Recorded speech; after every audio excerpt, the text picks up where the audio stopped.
Plus de 7 millions de Béninois sont appelés ce dimanche aux urnes. Double scrutin communal et législatif. Une première au Bénin. Les Béninois sont sortis massivement pour accomplir leur devoir civique.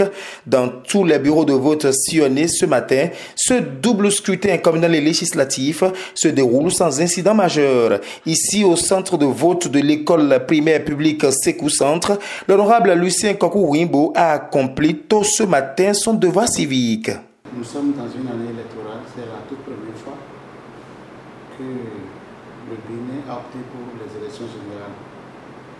Et c'est vrai que les choses se passent bien, seulement que le matin, moi j'ai voté dans le bureau du centre de vote de Sékou. Et le matin, les choses ont un peu frotté. On a remarqué que d'abord, les éléments du bureau de vote, c'est-à-dire l'urne, les bulletins, les isoloirs, tout ce que vous connaissez là, sont arrivés un peu avec du retard. La population était déjà là nombreuse. Et c'est après que les gens ne puissent pas s'installer un peu. Et nous avons remarqué aussi que les membres du bureau de vote ne sont pas aussi très actifs. C'est vrai qu'ils ont reçu des formations, mais on sent que comme c'est tout au début là, ils ne se retrouvent pas vite. La remarque la plus pertinente pour moi, c'est que lorsque c'est deux scrutins en même temps, il fallait avoir deux cachets, parce que celui qui allait voter de l'autre côté pour les législatives, il sort pour aller mettre dans l'urne et il revient et il prend le cachet pour aller voter. Donc les deux sont ensemble, mais je pense qu'à ce niveau-là, il y a quelque chose qui ne marche pas très bien. Donc dans l'ensemble, ce n'est pas mal. C'est pas mal. Bon, voilà, dans l'ensemble, il faut dire que vraiment les populations ont compris. Nous avons fait 2 semaines de campagne d'arrache-pied où chaque parti a essayé de défendre, surtout au niveau des élections communales, leur projet de société. Donc, c'est sans incident. C'est sans incident.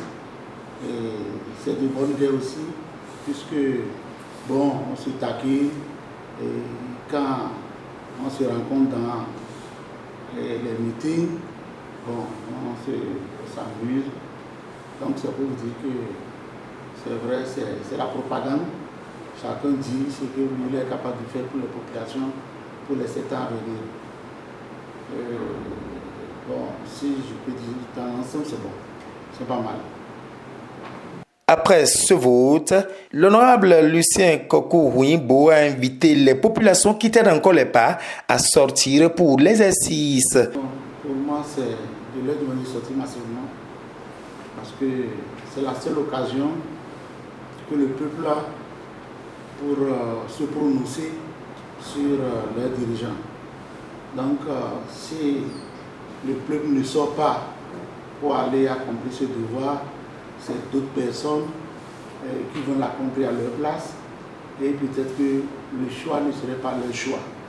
Donc c'est pour ça que moi je demande à la population de la commune d'Alada de sortir massivement pour aller accomplir cette mission que la loi leur confère. Si elles peuvent vraiment faire le discernement et choisir le meilleur programme qui puisse les aider à régler un certain nombre de problèmes au niveau de leur localité, ce serait vraiment une très bonne chose. Donc mon souhait et mon exhortation, c'est que les populations sortent nombreuses pour aller accomplir cette mission. C'est une mission noble, parce que désormais ça devient tous les 7 ans que vous allez vous prononcer sur la gestion de l'ensemble des dirigeants de ce pays. Donc on ne peut pas se tromper. Et si on se trompe, et ça fait encore dans 7 ans. On n'a pas le droit de faire l'erreur. Et il faut accomplir sa mission dans la dignité